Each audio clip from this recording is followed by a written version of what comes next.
તો નર્મદા ડેમની જળ સપાટી પણ સતત વધી રહી છે। 135.13 મીટર ઉપર નર્મદા ડેમની જળ સપાટી પહોંચી ગઈ છે। નર્મદા ડેમના 23 દરવાજા ખોલવામાં આવ્યા છે।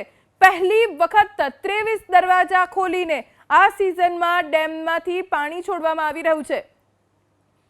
23 દરવાજા 2.2 મીટર ખોલવામાં આવ્યા છે અને નદીમાં પાણી છોડવામાં આવ્યું છે।